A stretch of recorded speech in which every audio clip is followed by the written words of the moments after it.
Bismillahirrahmanirrahim. Innal hamdalillah nahmaduhu wa nasta'inuhu wa nastaghfiruhu wa natubu ilaih wa na'udzu billahi min shururi anfusina wa min sayyiati a'malina may yahdihillahu fala mudhillalah wa may yudlil fala hadiyalah asyhadu an la ilaha illallah wahdahu la syarikalah wa asyhadu anna muhammadan abduhu wa rasuluh. Allahumma salli wa sallim ala nabiyyina Muhammadin wa ala alihi wa ashabihi wa man istanna bisunnatihi ila yaumiddin amma ba'd. Ayyuhal ikhwah wal akhwat, assalamualaikum warahmatullahi wabarakatuh. Thumma alamu anna asdaqal hadithi kitabullah wa khairal hadi hadi Muhammadin sallallahu alaihi wasallam wa syarral umuri muhdatsatuha fa inna kulla muhdatsatin bid'ah wa kulla bid'atin dhalalah wa kulla dhalalatin finnar. Ayyuhal ikhwah wal akhwat, alhamdulillah thumma alhamdulillah. Segala puji bagi Allah Subhanahu wa taala yang telah memberi kesempatan kepada kita untuk kembali bertemu di malam hari yang berbahagia ini. Dan ini adalah kelas kita yang terakhir sebelum kita memasuki bulan suci Ramadan. Dan perlu untuk saya sampaikan bahawa selama bulan suci Ramadan dan bahkan di bulan Syawal kita sementara libur, ya, libur atau off gitu ya. Dan insya-Allah kita akan kembali lagi nanti setelah disampaikan oleh bagian dakwah insya-Allah.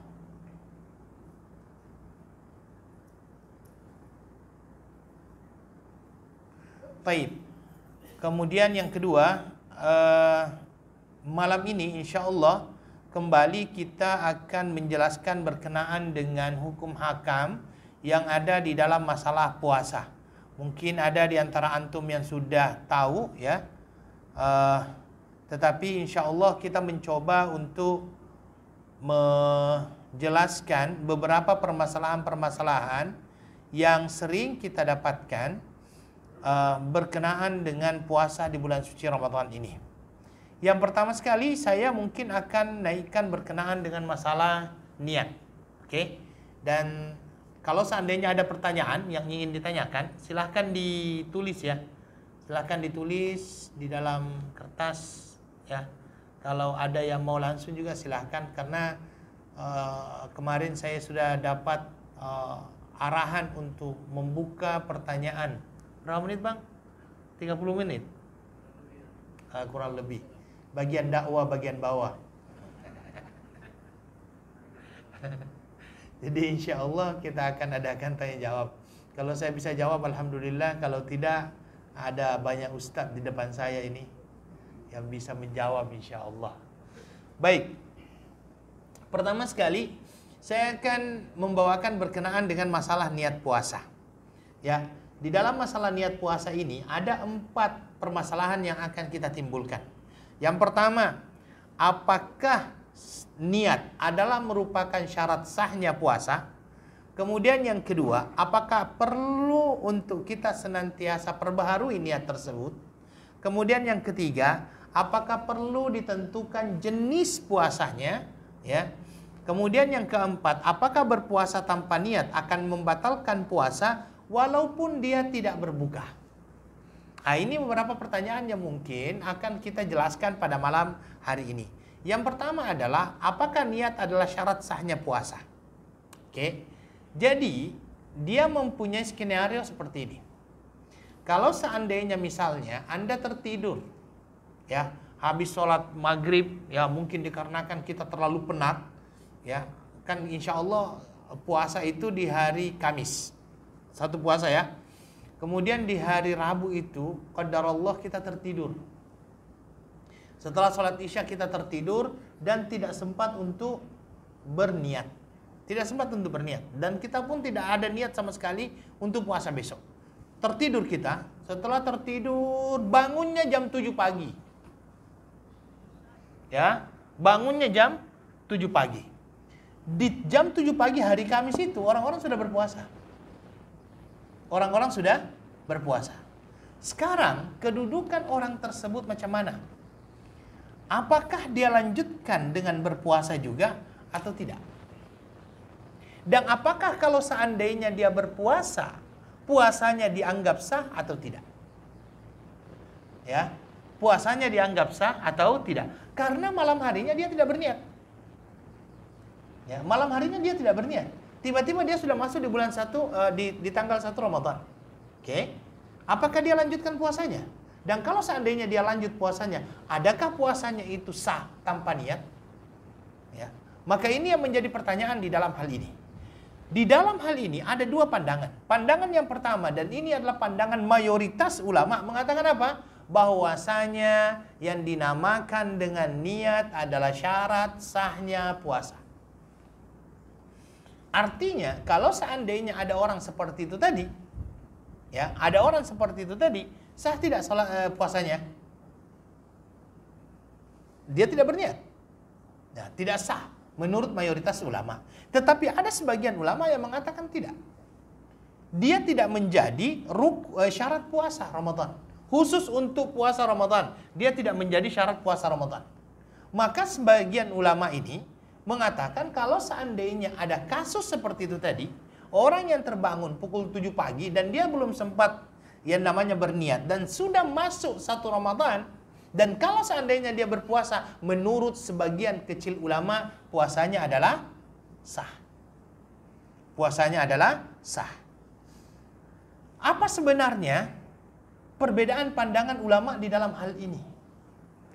Yang jelasnya begini, ada beberapa ibadah yang ma'kulatil ma'na dan ada beberapa ibadah yang ghair ma'kulatil ma'na. Ya. Yang ghair ma'kulatil ma'na ini memerlukan yang namanya niat. Ya, memerlukan yang dinamakan dengan niat tertentu. Seperti misalnya sholat. Karena kalau sholat itu kan kita tidak tahu macam mana kenapa kita diperintahkan sholat. Yang jelasnya itu adalah perintah daripada Allah Subhanahu wa taala. Maka itu memerlukan yang namanya niat. Ya. Tetapi ada beberapa ibadah yang tidak perlu niat khusus. Orang kalau seandainya pergi kerja, itu bagian daripada ibadah juga kan, ataupun menuntut ilmu, itu juga bagian daripada ibadah. Itu tidak perlu yang namanya niat-niat tertentu secara spesifik, tidak perlu. Ya. Karena Allah selesai. Tetapi kalau seandainya dinamakan dengan salat, itu kan perlu ditentukan. Ini salatnya salat apa? Sunnahkah atau salat wajib? Ya. Maka di dalam hal ini puasa juga demikian. Apakah dia bisa dikiaskan dengan seperti sholat atau yang lainnya atau tidak? Ya. Maka di dalam hal ini ulama yang mengatakan bahwa ianya adalah termasuk ya ibadah yang ghair ma'kulatil ma'na, maka ia perlu niat. Ia perlu untuk niat. Kalau ia perlu niat dan itu adalah syarat sahnya puasa, maka orang yang tidak berniat sebelum puasa, maka puasanya tidak sah. Maka saya lihat juga bahwasanya yang kuat di dalam hal ini adalah pendapat yang pertama yang mengatakan bahwasanya niat itu adalah syarat sahnya puasa. Oke, ini permasalahan pertama. Permasalahan kedua, perlu tidak ditentukan jenis puasanya kalau seandainya puasa itu di bulan Ramadan. Ya, makanya kalau seandainya kita dengarkan ada orang itu yang berniat, padahal niat itu sebenarnya tempatnya di hati kan. Niat itu tempatnya di hati. Tetapi kalau kita mencoba untuk kalau ada orang yang berniat ya, yang berniat, itu kan jelas sekali nawaitu sauma ghadin an adai fardi syahri ramadana hadhihi sanati fardalillahi ta'ala. Jelas banget itu. Sangat jelas ditentukan hadhihi sananya, tahun ini ditentukan bulan apanya. Oke, sekarang kalau seandainya ada orang yang di bulan Ramadan ini, insya Allah kita akan berpuasa di hari Kamis, betul? Oke, ketika masuk hari Kamis ini niatnya malah lain dia. Besok saya mau puasa sunnah. Padahal di bulan Ramadan. Ya. Ketika dia mengatakan besok saya mau puasa sunnah, padahal di bulan Ramadan. Sah tidak puasanya? Ya, apakah dia dihitung sebagai puasa wajib atau dihitung sebagai puasa sunnah? Maka di dalam hal ini terbagi juga dua pendapat ulama. Kalau Imam Malik mengatakan wajib ditentukan jenis puasanya, sama dengan Imam Syafi'i. Ya, wajib ditentukan jenis puasanya. Kalau seandainya dia fardu, fardu. Kalau seandainya dia sunnah, sunnah. Nah, ini menurut Imam Malik dan juga diikuti oleh Imam Syafi'i. Tetapi Imam Abu Hanifah berkata tidak. Kenapa Imam Abu Hanifah berkata tidak? Puasa apa saja kalau seandainya dilakukan di bulan Ramadan, yang lainnya tidak berlaku. Yang berlaku di bulan Ramadan adalah puasa Ramadan. Kalau seandainya nanti di hari Kamis ada orang yang berniat, saya mau puasa sunnah hari Kamis. Misalnya, kalau menurut pandangan Imam Malik tidak sah puasa Ramadannya di situ. Karena memang dari awal niatnya adalah puasa sunnah. Tetapi bagi Imam Abu Hanifah tetap berlaku. Karena waktu itu yang puasa sunnah Kamis itu tidak berlaku. Yang berlaku pada hari itu adalah apa? Ramadan. Ya, yang berlaku pada hari itu adalah Ramadan. Kenapa terjadi perdebatan ulama seperti itu? Mereka kiaskan. Ada kan di dalam Islam itu yang dinamakan dengan kias. Ya, kias itu menganalogikan antara satu permasalahan dengan permasalahan yang lainnya. Maka puasa ini mereka akan analogikan dengan apa? Ada yang menganalogikannya, mengkiaskannya dengan wudhu, ada yang mengkiaskannya dengan salat. Orang yang mengkiaskannya, ulama yang mengkiaskannya dengan salat, maka perlu ditentukan salatnya salat apa? Ya, karena dianalogikan, dikiaskan dengan salat. Tetapi yang mengkiaskannya dengan wudhu tidak perlu. Oke, orang sekarang berwudhu. Kalau seandainya tadi kita sholat maghrib, di sini kita sholat maghrib. Kemudian ketika kita sholat maghrib itu niat kita wudhu untuk apa? Sholat maghrib. Misalnya kan, saya berwudhu untuk melaksanakan sholat maghrib. Kemudian mohon maaf, tidak keluar angin, tidak kencing. Sampai datang sholat isya. Wudhu yang kita pakai sholat maghrib bisa dipakai sholat isya nggak? Boleh kan? Ya, boleh dipakai sholat isya. Ya, boleh dipakai sholat isya. Artinya apa? Ini pandangan ini pendapat diambil oleh Imam Abu Hanifah bahwa dia seperti dengan wudhu. Ya, kalaupun seandainya kita mengatakan dia hanya untuk sholat maghrib, tetapi kalau seandainya sholat isya datang dan kita belum batal, maka tetap bisa dipakai. Sama persis dengan puasa itu. Puasa apapun, kalau seandainya sudah masuk Ramadan, maka yang lainnya tidak berlaku. Tetapi kalau Imam Malik mengatakan apa? Dia bisa dikiaskannya dengan sholat. Sholat itu, kalau Anda berwudu, misalnya kemudian berdiri, tujuan Anda adalah melaksanakan sholat asar, tetapi di waktu zuhur. Sah tidak? Di waktu zuhur, Pak. Anda melaksanakan sholat asar, tapi di waktu zuhur, sama-sama 4 rakaat. Sah tidak sholatnya? Tidak sah sholatnya, karena niatnya berbeda. Kalau Imam Malik mengatakan apa? Seperti itu juga, harus ditentukan sholatnya sholat apa. Harus ditentukan puasanya puasa apa. Itu menurut Imam Malik. Ya, itu menurut Imam Malik, itu menurut Imam Syafi'i. Tapi Imam Abu Hanifah tidak. Ya, Imam Abu Hanifah tidak. Sholat apa saja kalau seandainya dilaksanakan pada saat itu, ya itulah yang sah.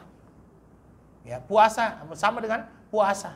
Puasa Ramadan kalau seandainya kita berniat maunya puasa sunnah misalnya, ya tetap kembalinya kepada puasa Ramadan. Kira-kira mana yang kuat itu? Ya, ini perdebatan yang kedua. Permasalahan yang ketiga, bila harus berniat. Ya, bila harus berniat. Kapan harus berniat?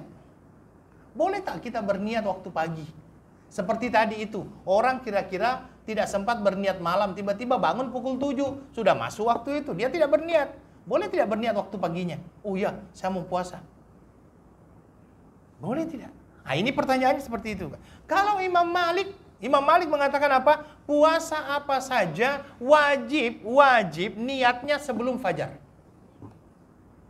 Puasa apa saja niatnya wajib sebelum fajar. Baik itu puasa sunnah maupun puasa wajib. Itu menurut Imam Malik. Maka orang yang berniat setelah fajar tidak sah. Ini menurut Imam Malik. Imam Syafi'i itu membagi. Imam Syafi'i membagi dua. Ada puasa wajib, ada puasa sunnah. Kalau Imam Syafi'i mengatakan apa? Semua puasa wajib itu niatnya sebelum fajar. Sedangkan puasa sunnah boleh dilakukan setelah fajar. Puasa wajib sebelum fajar, puasa sunnah boleh setelah fajar. Ini menurut siapa? Imam Syafi'i. Imam Abu Hanifah, ya, Imam Abu Hanifah dia membaginya begini. Semua puasa yang waktunya telah ditentukan, semua puasa yang waktunya telah ditentukan. Maksudnya yang dimaksud di sini adalah puasa apa? Ramadan. Ramadan karena waktunya sudah ditentukan. Ataupun puasa sunnah boleh niatnya setelah fajar. Sedangkan puasa wajib yang belum ditentukan waktunya. Ada nggak puasa wajib yang belum ditentukan waktunya? Ada. Puasa apa saja? Puasa kafarah. Puasa apa lagi? Nazar. Puasa apa lagi? Qadha. Ini kan puasa wajib yang belum ditentukan waktunya. Menurut Imam Abu Hanifah, ini semuanya wajib diniatkan sebelum fajar. Wajib diniatkan sebelum fajar. Kita ambil dalilnya. Dalil Imam Malik jelas. Kata Imam Malik, di dalam hadis dikatakan man lam yubayyitin niyyah fala siyama lahu. Barang siapa yang tidak berniat sejak malam untuk berpuasa, maka tiada puasa baginya. Dan di sini menurut Imam Malik tidak ada perbezaan antara puasa sunnah maupun puasa wajib, sama. Maka Imam Malik berkata, semua puasa baik yang sunnah maupun yang wajib itu perlu diniatkan sebelum fajar. Nih, Imam Syafi'i mengatakan tidak. Itu malam yubayyitin niyyah fala siyama lahu. Orang yang tidak berniat pada malam harinya, maka tiada puasa baginya. Ini khusus untuk puasa wajib. Kenapa? Karena ditemukan riwayat lain. Apa riwayat lain? Riwayat dari Aisyah radhiyallahu an. Riwayat dari Aisyah radhiyallahu an, dia pernah didatangi oleh Nabi sallallahu alaihi wasallam setelah subuh. Setelah subuh. Kemudian Nabi sallallahu alaihi wasallam bertanya kepada Aisyah, "Hal indaki syai'?" Kamu punya sesuatu tidak? Pada saat itu Aisyah berkata, "La ya Rasulullah, kami tidak punya apa-apa." Maksudnya hal indaki syai' ini ada tidak apa untuk makan pagi begitu kan, untuk sarapan, ada tidak sesuatu untuk sarapan? Aisyah berkata, kami tidak punya ya Rasulullah. Kemudian Nabi Shallallahu Alaihi Wasallam mengatakan, idzan inni shaim, kalau begitu saya berpuasa. Imam Syafi'i mengatakan, kan jelas di sini bahwasanya kalau untuk puasa wajib sebelum fajar, sedangkan untuk puasa sunnah boleh setelah fajar. Imam Abu Hanifah bagaimana pula dia mengambil dalil? Dia mengatakan kalau yang sudah ditentukan waktunya, yang dinamakan dengan bulan suci Ramadan, ya, namanya saja bulan Ramadan, bulan berpuasa. Kalau seandainya dia terlambat bangunnya pukul 7, sudah selesai fajar, masuk sudah bulan Ramadan, dia berpuasa otomatis puasanya Ramadan. Ya, ini menurut Imam Abu Hanifah. Saya lihat tiga-tiganya mempunyai pandangan yang kuat. Tetapi saya pribadi itu lebih mengambil pandangan daripada Imam Syafi'i. Imam Syafi'i berpendapat apa? Kalau dia puasa wajib, maka wajib sebelum fajar. Tetapi kalau seandainya ia puasa sunnah, boleh setelah fajar. Dengan syarat belum makan setelah fajar. Ya, jangan sampai sudah minum, sudah makan, kemudian dia pergi, tanya, hal indaki syai', kamu punya sesuatu untuk sarapan? Tidak ada. Kalau begitu saya puasa. Tidak. Ini dia sudah makan dari awal kan. Ya, kalau seandainya sejak bangun dia belum makan, dia belum minum sama sekali, kemudian dia bertanya, inilah yang masuk dalam kategori itu. Oke, bisa paham sampai di situ ya? Insyaallah. Kemudian setelah selesai berkenaan dengan masalah niat, saya masuk kepada puasanya musafir, ya. Puasanya musafir. Puasanya musafir ini, ayolah wal akhwat. Ada 3 permasalahan yang kita akan angkat di sini. Permasalahan pertama, bagaimana status puasanya musafir itu sendiri? Bagaimana status puasanya musafir? Ini permasalahan ini saya ambil dari permasalahan-permasalahan yang muncul di dalam kitab-kitab terdahulu. Dan ini semuanya sudah disampaikan. Kemudian yang kedua, mana yang lebih utama? Musafir berpuasa atau musafir berbuka? Oke. Kemudian yang ketiga, bagaimana sifat safar yang boleh untuk berbuka? Ya. Pertama sekali adalah berkenaan dengan status puasa seorang musafir. Di dalam Al-Quran Allah Subhanahu wa taala menyatakan ayyaman ma'dudat faman kana minkum maridan aw ala safarin fa iddatun min ayyamin ukhar. Ya. Kemudian wa 'alal ladzina yutiqunahu fidyatun ta'amu miskin. Ya, kemudian faman tatawwa khairan fahuwa khairul lah wa antasumu khairul lakum in kuntum ta'lamun. Oke, di dalam ayat itu dikatakan ayyaman ma'dudat. Bahwasanya Ramadan itu adalah hari-hari yang berbilang. Faman kana minkum maridan, barang siapa di antara kalian yang sakit, au ada safarin, ataupun dalam keadaan bersafar, fa'iddatun min ayyamin ukhar, ganti di hari yang lain. Kata-kata ganti di hari yang lain saya akan bacakan secara secara lengkap ya. Surah Al-Baqarah itu. Surah Al-Baqarah ayat 184 kalau nggak salah. Ya.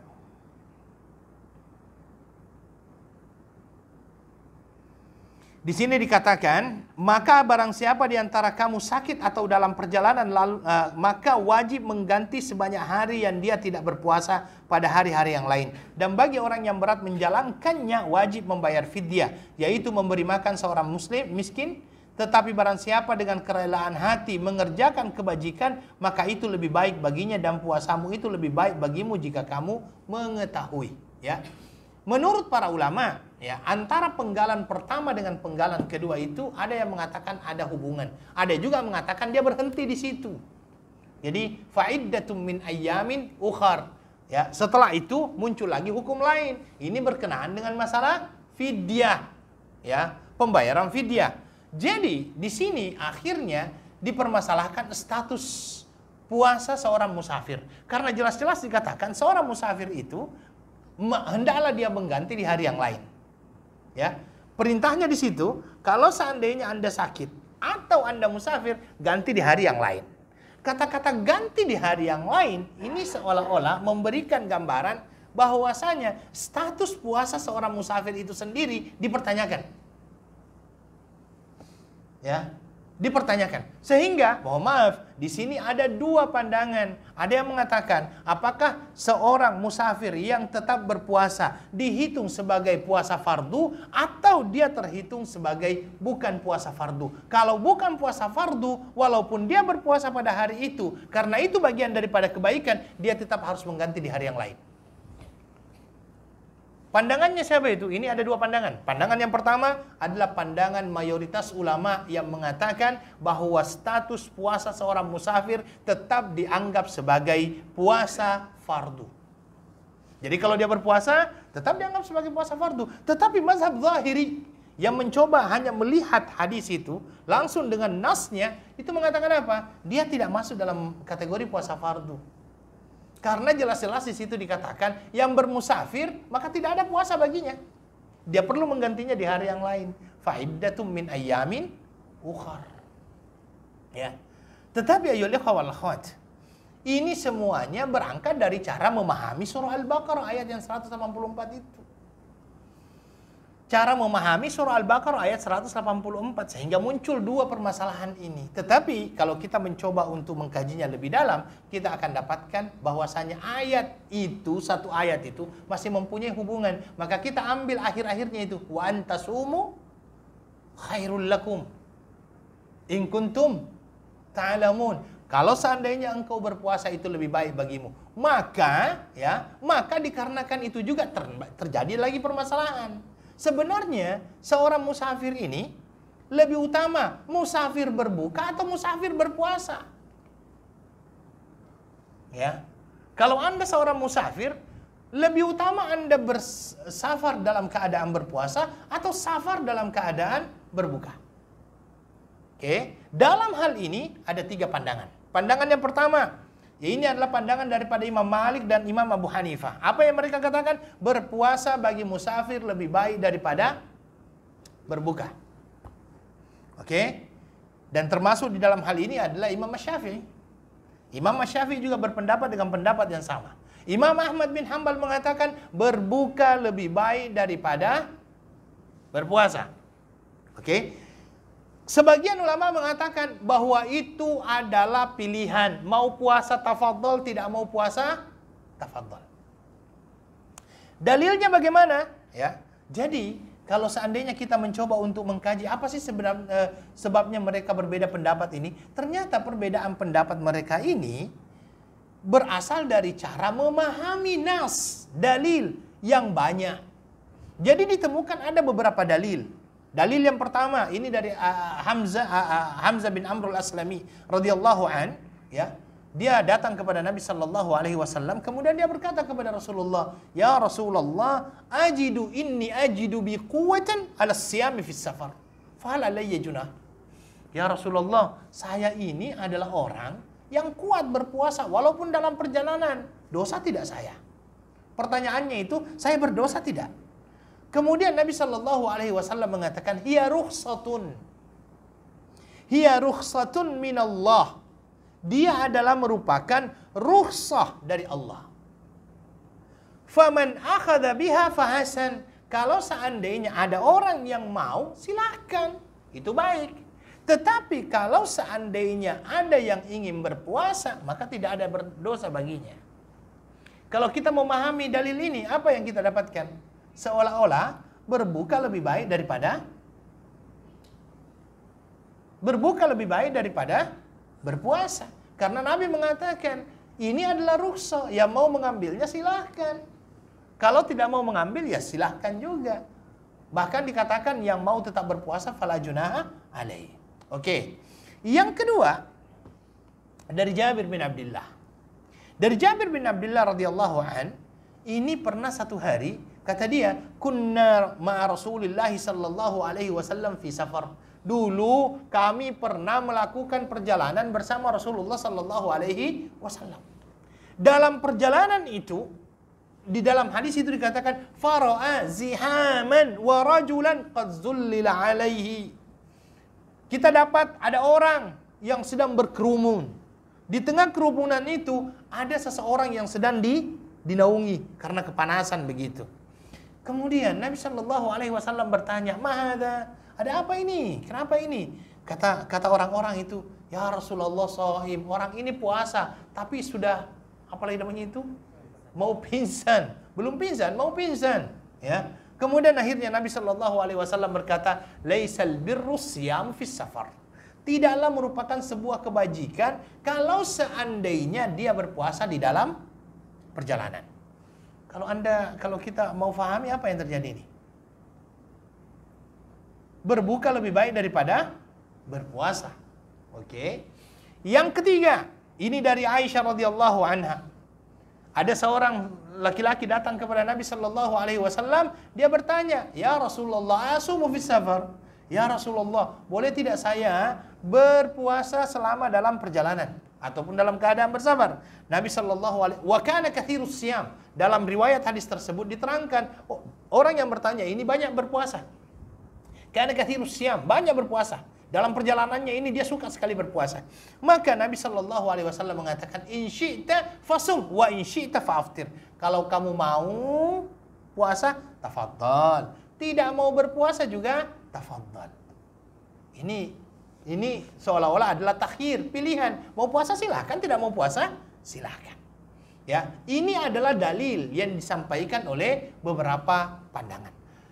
Baik, ayo ikhwat, tiga pendapat ini semuanya mempunyai kekuatan karena semuanya mempunyai dalil. Semuanya mempunyai dalil. Mau berbuka, ada dalilnya. Mau berpuasa, ada dalilnya. Saya pribadi, saya katakan bahwasanya di dalam hal seperti ini, silahkan pilih sesuai dengan situasi dan kondisi. Situasi dan kondisi. Kalau seandainya perjalanan kita itu memang adalah perjalanan yang misalnya, yang misalnya menyusahkan, maka silahkan untuk berbuka. Silahkan untuk berbuka. Ya, seperti misalnya kalau seandainya ada orang yang akan pergi umroh, dan umroh itu dia berangkat misalnya dari sini pukul 1 tengah hari. Kalau dia berangkat pukul 1 tengah hari kan berarti perjalanannya menuju ke barat. Kalau menuju ke barat itu otomatis matahari lambat. Lambat apa?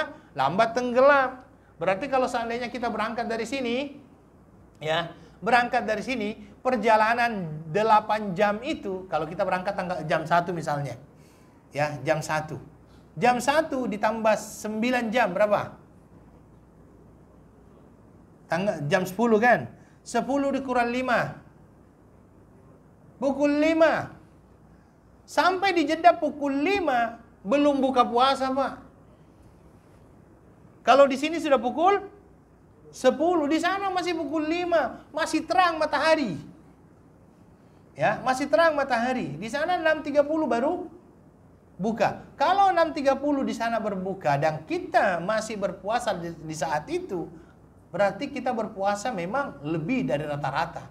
Karena di sini mungkin jam 7 sudah berbuka, mungkin di sana baru jam 11 baru kita bisa berbuka. Maka di dalam hal seperti ini mungkin kita bisa pikirkan, oke lah, saya akan berangkat ini sesuai situasi dan kondisi, sudah terbang misalnya, oke. Tetapi kalau seandainya berangkatnya jam 5, pukul 5.30, tahanlah sedikit. Kalau 5.30 kan berangkat terbang ke sana, palingan ada waktu lebihnya itu mungkin 1,5 jam. 1,5 jam bertahan sedikit, baru setelah itu berbuka. Karena tetap kita ke sana, kalau kita ke barat itu otomatis matahari lambat tenggelam. Lambat tenggelam.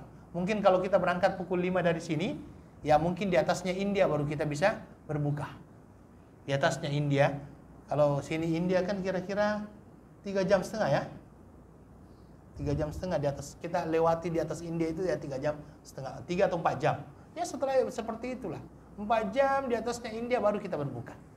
Nah, itu memang sudah maghrib karena kita akan menuju ke sana, menuju ke sana. Tapi yang jelasnya bahwasanya kalau seandainya ini silahkan. Tapi kalau seandainya ada orang yang terbang ke Papua misalnya, Papua Nugini, dari Singapura ke Papua Nugini, Port Moresby kan, itu kan lebih cepat di sana. Jadi kita berangkat dari sini misalnya berpuasa, di sini mulainya berpuasa 5.51 kalau tidak salah. 5.53. 5.53 kita di sini sudah menahan. Tetapi di sana 2 jam lebih cepat daripada kita. Mungkin saja sampai di sana pukul 5 di sini kita sudah buka puasa di sana. Nah, itu kan ada rukhsah juga itu. 2 jam lebih awal. Maka ini perlu untuk kita akhirnya lihat situasi dan kondisi. Oke? Kemudian pertanyaan selanjutnya adalah kalau seandainya dalam safar kita boleh berbuka, safar yang bagaimana boleh berbuka? Nah, jangan sampai nanti ada orang yang sedikit-sedikit pergi johor, sedikit-sedikit pergi johor. Kan? Alasannya safar. Alasannya safar. Kenapa? Johor, safar, sampai sana makan cendol. Kenapa makan cendol? Safar, musafir. Boleh berbuka? Tidak.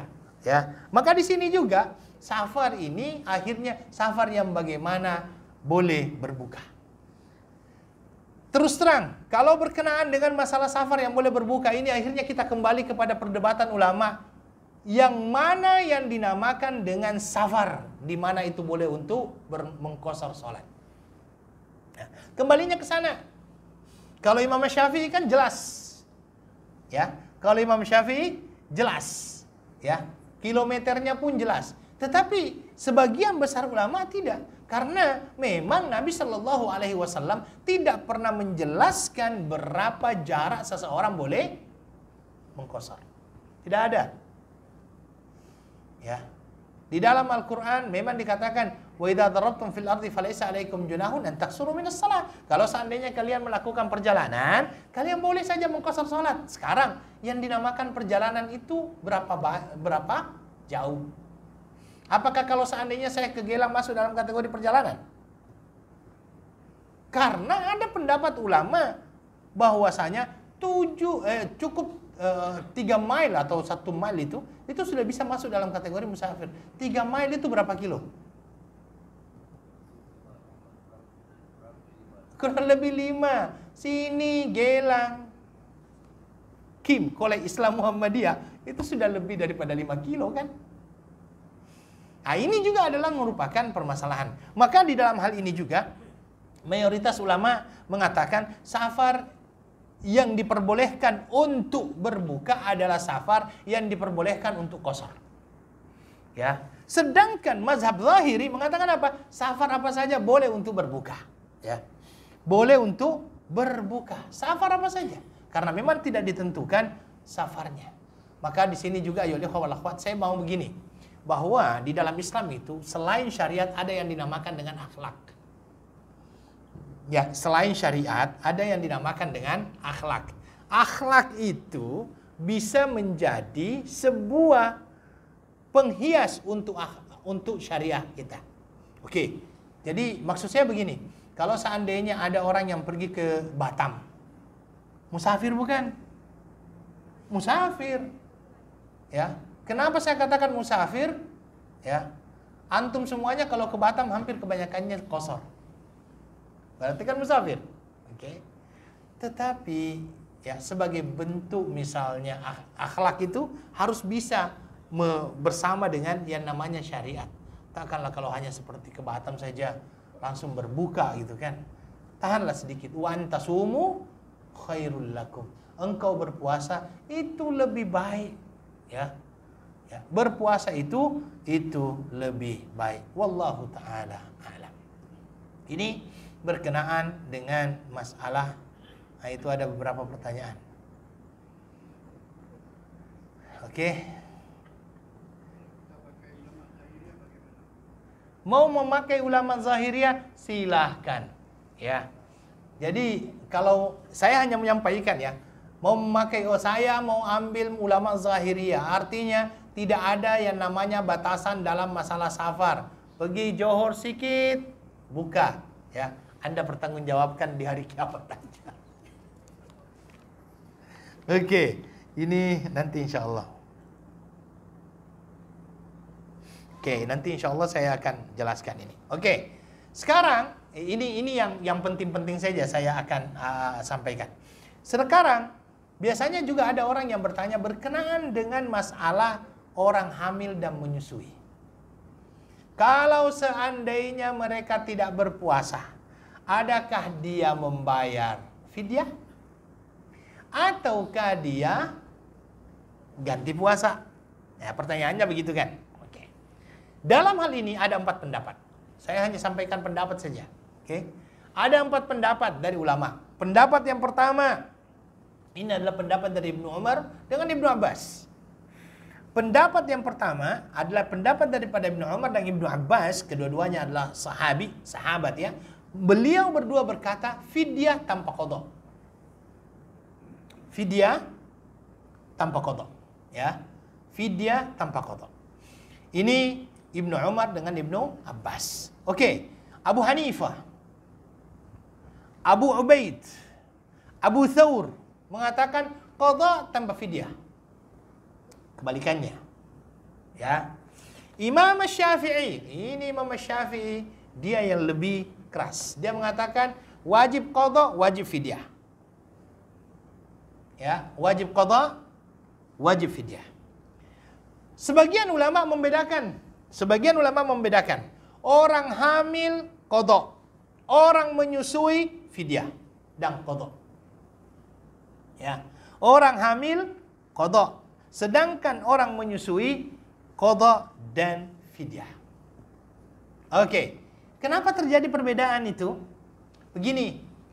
Sekarang itu orang hamil dan orang menyusui ini kita masukkan kategori yang mana? Ya, orang menyusui dengan orang yang hamil ini, kita masukkan kategori apa? Apakah dia masuk dalam kategori orang sakit yang masih mungkin untuk sembuh, atau dia masuk dalam kategori orang yang memang sudah tidak mampu berpuasa, yang di dalam Al-Quran dikatakan wa 'alal ladzina yutiqunahu fidyah. Orang yang memang berat berpuasa, mau dimasukkan kemana? Ya. Jadi, apakah dia dikategorikan sebagai orang sakit? Kalau orang sakit apa? Qadha aja kan? Atau dia dikategorikan kepada orang wa 'alal ladzina yutiqun, orang yang memang berat untuk berpuasa.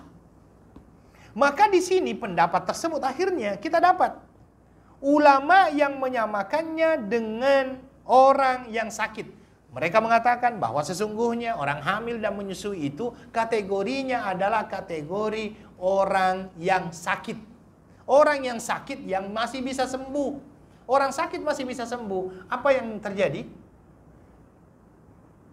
Apa? Fidyah? Bukan. Tapi dia membayar qadha. Hanya qadha puasa. Maka yang menyamakannya dengan orang sakit, qadha. Tetapi sebagian yang mengatakan tidak. Orang yang hamil dan menyusui ini masuk dalam kategori orang yang susah berpuasa, berat berpuasa, yang sudah susah berpuasa. Kenapa? Menurut mereka yang dinamakan hamil ini berapa bulan? 9 bulan 10 hari. Setelah 9 bulan 10 hari dilanjutkan dengan menyusui. Menyusui berapa bulan? 24 bulan. Kalau 24 bulan tambah 9 bulan sama dengan berapa? Ini matematikanya harus ini. Kalau nggak salah 33 bulan ya. 33 bulan. Kalau 33 bulan itu berapa Ramadan? Hampir 3 Ramadan itu. Jadi kalau seandainya habis melahirkan datang Ramadan, dia tidak bisa menyusui lagi kan? Tidak bisa berpuasa juga. Sampai datang Ramadan sebelum kembali, dia memang tidak mempunyai waktu untuk mengqadha puasanya. Maka yang kedua ini, ada yang memasukkannya dalam golongan orang-orang yang memang tidak mampu untuk mengqadha. Maka inilah fatwa daripada Ibnu Abbas radhiyallahu an, dia cukup membayar fidyah tanpa qadha. Ya. Tetapi Imam Syafi'i melihatnya tidak. Imam Syafi'i mengatakan orang hamil dan menyusui ini dua-dua keadaan ada sama dia. Dia bisa masuk dalam kategori orang sakit, dia bisa masuk dalam kategori wa 'alal ladzina yutiqunahu fidyatun ta'amu miskin. Dan dalam bentuk kehati-hatian. Ya, sebagai bentuk kehati-hatian dua-duanya bayar. Fidyah ya, qadha ya. Ya, fidyah ya, qadhanya ya. Ya. Sedangkan yang terakhir, dia membedakan antara yang hamil dengan menyusui. Karena menurut mereka, orang hamil itu hanya 9 bulan. Setelah habis 9 bulan, maka ada waktu untuk mengqadha. Maka orang hamil qadha. Sedangkan orang yang menyusui, itu bukan 9 bulan, tetapi 2 tahun. Maka orang yang menyusui, fidyah. Wallahu ta'ala alam. Saya lihat di sini juga mungkin saya sependapat dengan pendapat pertama, yaitu pandangan daripada Ibnu Umar dengan Ibnu Abbas. Tapi lihat juga lah kondisi kehamilan. Kalau kehamilannya baik-baik saja, ya alangkah baiknya kalau tetap berpuasa. Tetapi kalau seandainya memang kehamilannya itu menjadikan bayi di dalam kandungannya itu, janin di dalam kandungannya berkurangan asupan makanannya, maka lebih baik untuk tidak berpuasa. Wallahu ta'ala a'lam. Oke, ini sudah lebih bang, setengah jam kurang ini. Hanya tinggal 15 menit lagi nih. Jangan 10:30. Tak boleh 10:30, hanya 10. Oke, ini ada pertanyaan. Assalamualaikum. Kalau perlu cabut gigi, akan dimasukkan obat painkiller. Bagaimana hukumnya? Oke. Saya akan jelaskan berkenaan dengan hukum suntikan. Ya, hukum suntikan dalam berpuasa. Pertama, suntikan ataupun injection itu bermacam-macam. Oke. Ada injection yang memang dimasukkan obat, ya. Ada injection yang memang menggantikan makan dan minum, betul tak? Ya, ada injection itu yang masuk dalam kategori nutrition. Ya, dia menggantikan makan dan minum. Para ulama yang terbaru ini kan bukan permasalahan lama, ini permasalahan baru, ya. Sebagian ulama memang mengatakan orang yang injek itu otomatis batal. Tetapi ada sebagian mengatakan tidak. Dan sebagiannya lagi membedakan, kalau seandainya injection itu menggantikan nutrition, menggantikan makan dan minum, itu membatalkan. Tetapi kalau seandainya dia tidak membatalkan, maka tidak kalau seandainya bukan untuk menggantikan nutrition, maka itu tidak membatalkan. Wallahu ta'ala alam. Painkiller masuk dalam kategori nutrition atau bukan itu? Bukan. Maka tidak masuk dalam kategori yang membatalkan. Wallahu ta'ala alam. Yang selanjutnya yang banyak pertanyaan berkenaan dengan, mohon maaf kalau seandainya ada perbedaan pandangan antara saya dengan antum, itu biasa, ya, karena ini adalah ranah ijtihad. Kemudian yang kedua berkenaan dengan masalah apa lagi namanya itu? Inhaler untuk orang-orang yang asma. Inhaler untuk orang-orang yang asma. Dalam hal ini ada dua pendapat. Pendapat yang pertama mengatakan membatalkan. Ya.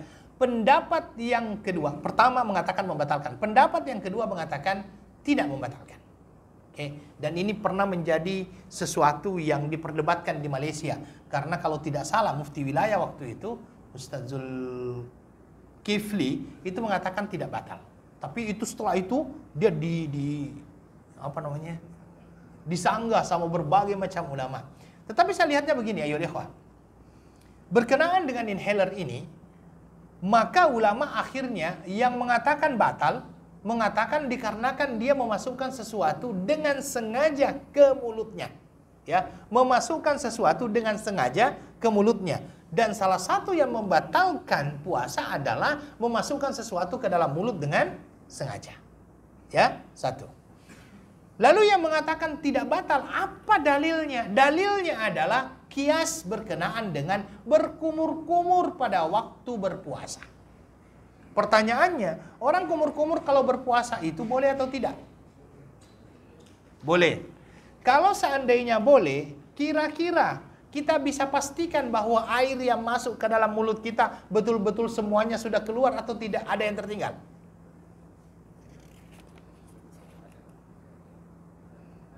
Hah? Ada yang tertinggal. Ada yang tertinggal. Oke, lebih banyak mana kira-kira yang tertinggal ketika kita berkumur-kumur dengan yang tertinggal ketika kita spray yang namanya inhaler di mulut. Ini kita berbicara secara logika ilmiahnya begitu kan. Kira-kira lebih banyak mana yang tertinggal di mulut? Karena kalau seandainya kita berkumur-kumur, sengaja juga kan? Ya kita juga memasukkan dengan sengaja itu berkumur-kumur. Ya wudhu berkumur-kumur kan? Ya ketika kita berwudhu juga itu. Maka akhirnya ditemukan juga bahwa inhaler itu tidak semuanya berasal dari unsur air.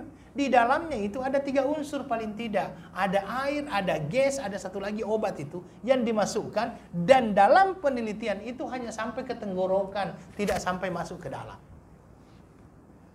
Maka saya sependapat dengan itu, yang mengatakan bahwasanya inhaler itu tidak membatalkan yang namanya puasa. Wallahu ta'ala alam. Oke, ini ada pertanyaan lagi.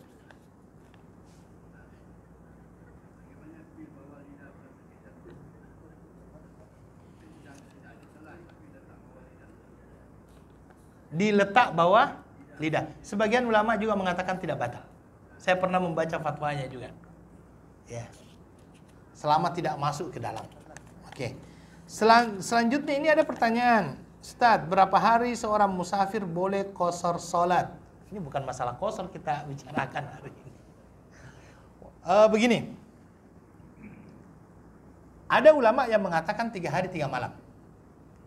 Ya. Kenapa? Karena menurut mereka, seseorang itu dikatakan sebagai seorang musafir selama 3 hari 3 malam. Tetapi tidak ada penjelasan langsung secara sharih, terang dari Nabi jumlah apa hari di mana kita boleh qasar. Tidak ada. Selama dia dalam perjalanan, maka selama itu dia boleh untuk mengqasar sholatnya. Ini yang saya tahu berkenaan dengan masalah itu. Wallahu ta'ala alam. Ya, jadi selama dia dalam keadaan perjalanan, menamakan dirinya sebagai seorang musafir, tafadhal. Ya, tafadhal. Tapi yang jelasnya jangan mengaku-ngaku musafir saja. Ya, musafir kelana ke musafir apa ke jangan. Wallahu ta'ala alam.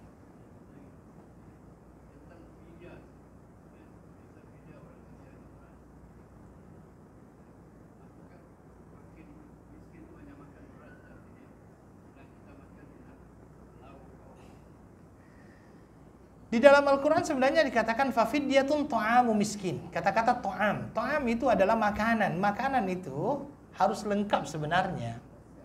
Harus sudah siap. Kalau dikatakan ta'am. Fafidyatun ta'amu miskin. Karena kalau kata-kata ta'am. Pertama kata-kata ta'am menurut Imam Syafi'i tidak bisa diganti selain dengan makanan juga. Ya. Dan kalau seandainya ada orang yang membayar fidyah dengan uang, pastikan bahwa uang itu untuk beli to'am. Karena di dalam Al-Quran itu dikatakan to'am, makanan. Dan kalau seandainya dia makanan, dia harus lengkapi juga. Ya, kalau seandainya yang kita makan adalah ikan misalnya, ikan masa apalah misalnya. 3 rasa, belikanlah ikan 3 rasa. Ya, jadi kalau saya katakan bahwasanya kalau bisa ya to'am itu langsung diberikan kepada orang yang miskin. Karena memang di dalam Al-Quran dikatakan wa alal ladzina yutiqunahu fidyatun ta'amu miskin. Ya, ta'amu miskin. Oke. Ini berkenaan dengan masalah ini.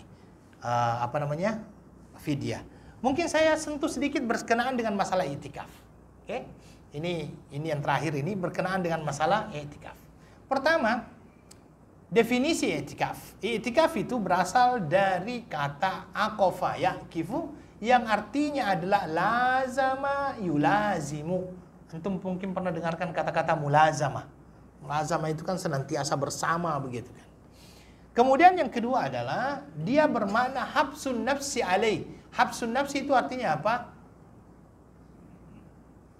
Memenjarakan diri sementara waktu, putus hubungan dengan dunia untuk sementara waktu, ya, putus hubungan dengan dunia untuk sementara waktu.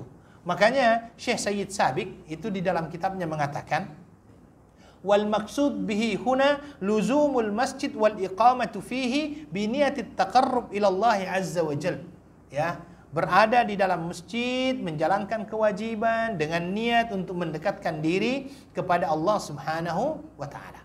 Itu adalah i'tikaf. Dan Nabi sallallahu alaihi wasallam beriktikaf di 10 malam terakhir, ya. Ya, 10 malam terakhir. Sehingga para ulama termasuk Imam Syafi'i, Imam Ahmad bin Hanbal, dia mengatakan bahwa hukum daripada i'tikaf itu hukumnya adalah mustahabbah. Mustahabbah itu artinya disukai. Ya, mustahabbah itu artinya apa? Disukai. Bahkan ada yang mengatakan dia bisa menjadi wajib kalau seandainya dia dinazarkan. Ya, dinazarkan. Pertanyaan yang muncul kemudian adalah di mana kita boleh melakukan i'tikaf? Ya. Di mana kita boleh melakukan i'tikaf. Terus terang, di dalam hal ini ada 4 pandangan. Ada 4 pendapat. Pendapat yang pertama adalah pendapat daripada Hudzaifah dan Sa'id ibn al-Musayyab. Hudzaifah dengan Sa'id ibn al-Musayyab mengatakan apa? Yang dinamakan dengan i'tikaf hanya boleh dilakukan di 3 masjid. 3 masjid itu masjid apa? Al-Masjidil Haram di Mekah, Al-Masjidil Nabawi di Madinah, dan Al-Masjidil Aqsa. Kenapa? Karena adanya dalil yang mengatakan janganlah berpenat-penat melakukan perjalanan dalam bentuk ibadah kecuali kepada 3 masjid. Ya, 3 masjid. Jangan berpenat-penat. Artinya selain daripada 3 masjid itu tidak perlulah berpenat-penat. Ya. Kemudian Imam Syafi'i, Imam Abu Hanifah, Imam Malik mengatakan setiap masjid boleh untuk iktikaf. Ya, semua masjid boleh untuk iktikaf. Kecuali Ibnu Abdul Hakam mengatakan boleh untuk iktikaf masjid yang di dalamnya ada salat Jumat. Ya. Dan Ibnu Lubabah, ini pendapat daripada Ibnu Lubabah, selain masjid juga boleh untuk iktikaf. Shalah, apa semuanya itu. Ya, ini berkenaan dengan ini. Dalilnya bagaimana? Dalilnya adalah kalau yang pertama tadi yang mengatakan hanya 3 masjid itu tadi la tusyaddur rihal illa li salasi masajid, tidak boleh berpenat-penat untuk melakukan perjalanan kecuali di 3 masjid. Kemudian yang kedua, Imam Syafi'i mengambilnya dari ayat wa antum akifuna bil masajid, kalian berada di dalam masjid. Itu tidak ada penentuan masjid yang bagaimana. Ya, yang namanya masjid silahkan. Kemudian Ibnu Abdul Hakam itu lebih melihatnya kenapa harus ada yang di dalamnya sholat Jumat. Karena menurut beliau yang dinamakan dengan i'tikaf itu kan tidak boleh terputus. Kecuali hal-hal yang sangat penting. Kalau seandainya di dalamnya tidak ada dilaksanakan sholat Jumat, berarti kan dia harus putus. Hanya untuk melaksanakan sholat Jumat di tempat yang lain. Ya, maka menurut Ibnu Abdul Hakam, bukan hanya kategori masjid, tetapi masjid yang di dalamnya dilakukan yang namanya sholat Jumat. Kalau Ibnu Lubabah, apa pula pendapatnya? Pendapat Ibnu Lubabah mengatakan selain masjid boleh untuk iktikaf. Dia kiaskan dengan wanita. Wanita itu sholatnya lebih baik di mana? Di rumahnya. Maka menurut dia, sudah kalau seandainya memang rumahnya yang terbaik, disitulah dia iktikaf. Saya takut kalau iktikaf di rumah ini macam-macam yang terjadi. Ya, makanya Nabi Shallallahu Alaihi Wasallam itu setiap akhir Ramadan dia malah mengajak istrinya untuk iktikaf. Ya, dan di dalam masjid itu ada kemah-kemah. Ya, di dalam masjid itu tidak ada kemah-kemah dan memang tidak diputus dengan perkara-perkara duniawi. Ya, maka kalau seandainya ada orang yang iktikaf tapi sampai di iktikaf Facebookan terus, itu bukan iktikaf, namanya pindah tempat bermedia sosial. Ya, yang awalnya di rumah pindah kemana? Ke masjid. Kalau mau iktikaf, putus hubungan sementara waktu dengan dunia. Nah itu iktikaf itu. Putus hubungan sementara waktu dengan dunia. No handphone, no WhatsApp, no Facebook, semuanya tidak ada. Sudah berada di dalam masjid sudah. Ya, Nabi itu sampai dipanggil waktu ada orang yang meninggal, Nabi tidak keluar kok. Itulah yang dinamakan dengan i'tikaf. Kalau sampai di masjid cerita-cerita, itu bukan i'tikaf namanya itu. Itu pindah tempat cerita. Pindah tempat bergosip, istilahnya begitu. Oke. Yang terakhir ayo akhwat. Ya. Apa Bang? Ini yang terakhir, saya hanya mau menyampaikan bahwa mari kita maksimalkan waktu sebaik-baiknya untuk melaksanakan ibadah di bulan suci Ramadan ini. Ramadan itu identik dengan Al-Quran. Ya, identik dengan Al-Quran. Maka begini, dan Nabi Shallallahu Alaihi Wasallam di bulan Ramadan itu, ya di bulan Ramadan itu sering mengulang-ulang hafalannya. Ini menjadi nasihat untuk saya pribadi dan untuk kita semuanya. Mari mulai sekarang jangan hanya sampai kepada membaca. Ya. Membaca insya Allah kita teruskan membaca. Tetapi mari kita naikkan tarafnya. Dari membaca, menghafal, kalau boleh masuk dalam kategori tadabbur Al-Quran. Bagaimana caranya? Di tempat-tempat kita ini kan banyak ini Al-Quran yang sudah ada tafsirnya itu. Bacalah tafsir itu. Bacalah tafsir itu, kalau ada yang tidak dipahami, silahkan ditanyakan. Ya, kita perlu untuk senantiasa menaik tarafkan. Ya, jangan hanya handphone yang naik tarafkan. Ya, ibadah kita perlu kita naik tarafkan. Al-Quran kita dengan Al-Quran perlu untuk kita naik tarafkan. Ya, jangan hanya berhenti di membaca, perlu untuk mentadabburi. Paling tidak kalau setiap hari selama bulan suci Ramadan 10 ayat saja. Atau mulailah dengan juz amma misalnya, kita tahu, kita paham makna dan arti yang ada di dalamnya. Saya kira itu adalah sesuatu pencapaian yang luar biasa. Ya, mudah-mudahan Allah Subhanahu wa taala memudahkan kita. Dan mohon maaf kalau seandainya ada salah-salah kata. Saya akhiri dengan doa kafaratul majlis.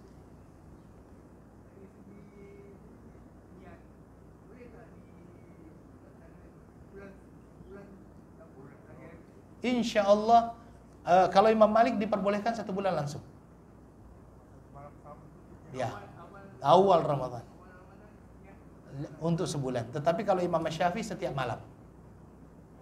Ya, wallahu taala a'lam. Syukran jazakumullahu khaira. Saya akhiri dengan doa kafaratul majlis. Subhanakallahumma wa bihamdika asyhadu an la ilaha illa anta astaghfiruka wa atubu ilaik. Wa akhiru da'wana alhamdulillahi rabbil alamin. Wassalamualaikum warahmatullahi wabarakatuh.